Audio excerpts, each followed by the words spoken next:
మార్చి మొదటి వారంలోనే ఎండలు ప్రతాపాన్ని చూపిస్తున్నాయి. పెరుగుతున్న ఉష్ణోగ్రతలతో ఇప్పుడే ఇలా ఉంటే ఇక ఏప్రిల్ మే నెలలు ఎలా ఉంటాయో అన్న ఆందోళన అందరిలో పెరుగుతోంది. మనమే ఇలా అనుకుంటే ఇక కోళ్ల పరిస్థితి చెప్పనక్కర్లేదు. అధిక ఉష్ణోగ్రతలకు కోళ్లు త్వరగా వడదెబ్బకు గురవుతాయి, బలహీనపడి రోగాల బారిన పడతాయి. దాణాలు సరిగా తినకపోవడంతో గ్రుడ్లు మాంసం ఉత్పాదకత తగ్గిపోయి రైతు ఆర్థికంగా నష్టపోయే ప్రమాదం ఉంటుంది. కాబట్టి ఎండ తీవ్రత తగ్గించేందుకు కోళ్ల ఫారాల్లో కొన్ని యాజమాన్య చర్యలు చేపట్టాల్సి ఉంటుంది. తద్వారా వేసవి నష్టాల నుంచి అధిగమించే అవకాశం ఉందంటూ కోళ్ల పెంపకంలో మెళకువలను తెలియజేస్తున్నారు శ్రీకాకుళం జిల్లా పశు సంవర్ధక శాఖ సహాయ సంచాలకులు డాక్టర్ ఎం ప్రసాదరావు. వేసవి కాలంలో కోళ్ల పరిశ్రమ లాభసాటిగా ఉండాలంటే వాటి ఆరోగ్యం, యాజమాన్యం గురించి కొంత అవగాహన ఉండాలి. అధిక ఉష్ణోగ్రత ఉన్న రోజుల్లో కోళ్ల ఆరోగ్యం క్షీణించి ఒత్తిడికి లోనై వడదెబ్బ తగిలే అవకాశం ఉంటుంది. ఈ పరిస్థితుల్లో కోళ్లలో దాన వినియోగం చాలా తగ్గిపోయి వ్యాధి నిరోధక శక్తి లోపించి అనేక వ్యాధులకు గురి కావడమే కాకుండా అధిక మరణాలు కూడా ఈ కాలంలో సంభవిస్తూ ఉంటాయి. ఈ వేసవి కాలంలో వేడి ఉష్ణోగ్రత, వడగాల్పులు మూలంగా కోళ్ల పెంపకంలో చాలా నష్టాలు కలుగుతూ ఉంటాయి. గుడ్లు, మాంసం ఉత్పత్తి చాలా తగ్గిపోతుంది. అధిక ఉత్పత్తి సామర్థ్యం కలిగిన కోళ్ళు ఈ వేడి ఒత్తిడికి తట్టుకొనలేవు. వాతావరణంలో ఉష్ణోగ్రత 41 డిగ్రీ సెంటీగ్రేడు, అదేవిధంగా తేమ శాతం 75 పెరిగినప్పుడు కోడి శరీర ఉష్ణోగ్రత 48 డిగ్రీ సెంటీగ్రేడ్కు పెరిగి కోడి చనిపోవడానికి ఎక్కువగా కారణమవుతుంది.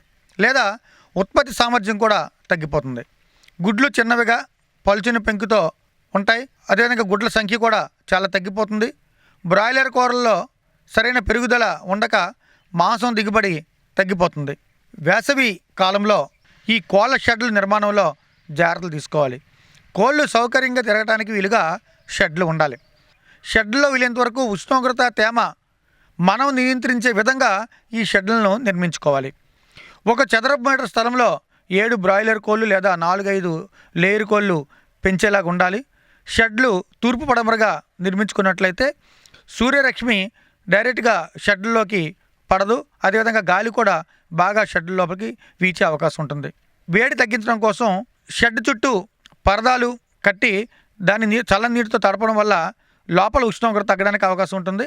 ఈ షెడ్ల పైన స్ప్రింక్లర్లు లేదా ఫాగర్స్ ద్వారా నీళ్లు చల్లినట్లయితే షెడ్లో వేడి చాలా వరకు కంట్రోల్ చేయడానికి అవకాశం ఉంటుంది. ఇలా అవకాశం లేని వాళ్ళు షెడ్ పైకప్పు మీద కొబ్బరి లేదా తాటి ఆకులు మొదలైనవి పరచడం, డీప్ లీటర్లో పెంచే వాళ్ళు లీటర్ బంధాన్ని 8 సెంటీమీటర్లకి తగ్గించడం చేసినట్లయితే ఉష్ణోగ్రత తగ్గే అవకాశం ఉంటుంది. దానా నీళ్ళ విషయంలో కూడా తగిన జాగ్రత్తలు తీసుకోవాలి. వేసవిలో నీళ్లు ఎక్కువగా తాగి దానా చాలా తక్కువ తింటాయి కాబట్టి తీసుకున్న తక్కువ దానాలోనే కావలసిన పోషకాలు ఉండేలాగా దానా తయారు చేసుకోవాలి. వేడి ఒత్తిడి తగ్గడానికి వీలుగా నీటిలో బి కాంప్లెక్స్ విటమిన్లు, గ్లూకోజు, ఖనిజ లవణ మిశ్రమాలు కూడా కలిపి ఇవ్వాలి. చిన్నపిల్లలకు అతిసారం సోకకుండా నీటిలో ఎలక్ట్రాల్ మరియు విటమిన్ కలిపిన నీళ్లు ఇవ్వాల్సి ఉంటుంది. వేసవి కాలంలో వచ్చే వ్యాధుల్లో ముఖ్యమైనవి కొక్కెర వ్యాధి. ఈ రానికట్ డిసీజ్ రాకుండా ఎప్పటికప్పుడు టీకాలను వేయించుకోవాలి. కలుషితమైన నీటి మూలంగా ఈ బ్యాక్టీరియా వల్ల వచ్చే సాల్మోనెల్లోసిస్, పాచురల్లోసిస్, క్లాస్ట్రిడియం మొదలైన ఈ వ్యాధులు కూడా వీటికి సోకే అవకాశం ఉంటుంది. కాబట్టి ముందుగానే పరిశుభ్రమైన నీళ్ళు అందుబాటులో ఉండేలాగా అన్ని జాగ్రత్తలు తీసుకుని ఈ వ్యాధులు సోకకుండా టీకాలు వేయించుకోవాలి. అదేవిధంగా గుడ్ల ఉత్పత్తి కూడా వేసవికాలంలో చాలా వరకు తగ్గే అవకాశం ఉంటుంది. కాబట్టి వేడి అనేది షెడ్ లోపలికి ప్రవేశించకుండా ఎండ టైంలో పరదాలు కప్పి ఉంచడం, ఎప్పటికప్పుడు ఈ షెడ్లను క్లీన్ చేసి క్రిమిసంహారక మందులతో శుభ్రపరచాలి.